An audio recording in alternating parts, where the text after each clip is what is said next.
तुझे लगता है कि वो कुछ करेगा? दिया, अरे दिया कहाँ गुम है? हाँ, क्यों नहीं, आखिर नंबर दिया है अपना। तेरा तो लगता है एनकाउंटर ही कर दिया पट्टे ने। ए दिया, बताना कैसा है? आरती क्या? दिया कुछ जवाब दे पाती उसके पहले ही वो लड़की झटके से रोड पर गिर पड़ी। वे लफंगे आ गए थे। उनमें से ही एक ने उसे धक्का दे दिया था। वो अश्लीलता से हंसते हुए उनके चक्कर काटने लगे। दिया ने बिना समय जाया किए इंस्पेक्टर विनय को फोन लगाया। हो गया, लगे हाथ आर्मी भी बुला लो। दिया शांति से खड़ी थी और अपनी सहेलियों को भी शांत किए थी। ना वो गुस्सा थी और ना ही भागने की कोशिश की। तभी एक ने आगे बढ़कर उसका स्कार्फ छीन लिया। तेरी तो मैं! वो मवाली भी गुस्से में बिफरता आगे बढ़ा। पुलिस की जीप पहले तो कभी नहीं आई।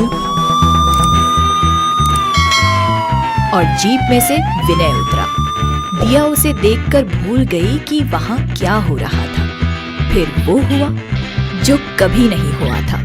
सभी लफंगों की गिरफ्तारियां हुई। कुछ लफंगों की विनय ने पिटाई भी की। जब आखिरी लफंगे को पकड़कर जीप में डाला गया तो वहाँ तालियों की गड़गड़ाहट गूंज उठी। आसपास के लोग और दुकान वाले भी उन लफंगों से त्रस्त थे। आप में से किसी को कंप्लेन दर्ज करानी होगी। सारी लड़कियां तैयार हो गई। दिया ने सबको आंख तरेर कर देखा। ऑफिस में विनय के सामने बैठी दिया जानबूझकर धीरे धीरे शिकायत दर्ज करा रही थी। जब भी विनय का ध्यान कहीं और होता वो उसे अपलक निहारने लगती। तभी धड़धड़ाते हुए अपने कई चमचों के साथ मनोज दिवाकर ने ऑफिस में प्रवेश किया।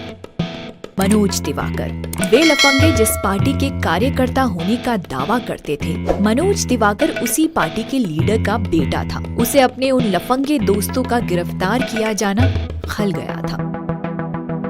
दूसरी तरफ इंस्पेक्टर विनय भी बहुत ईमानदार और कर्मठ था। 3 साल की नौकरी की अवधि में ही 3 बार ट्रांसफर हो चुका था। मेरे आदमियों को अभी का भी लॉकअप से बाहर निकालो। अगर नहीं निकाला तो? जानते नहीं मैं किसका बेटा हूँ?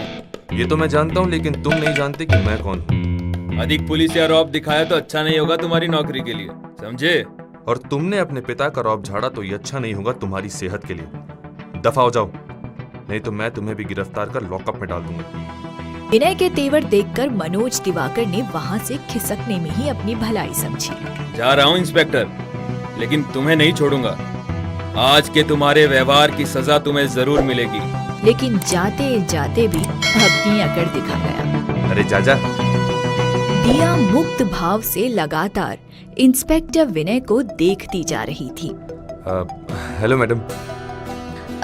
हाँ, दरअसल मैं मनोज दिवाकर और उसके लफंगे दोस्तों के प्रति आपके रुख से काफी प्रभावित हुई।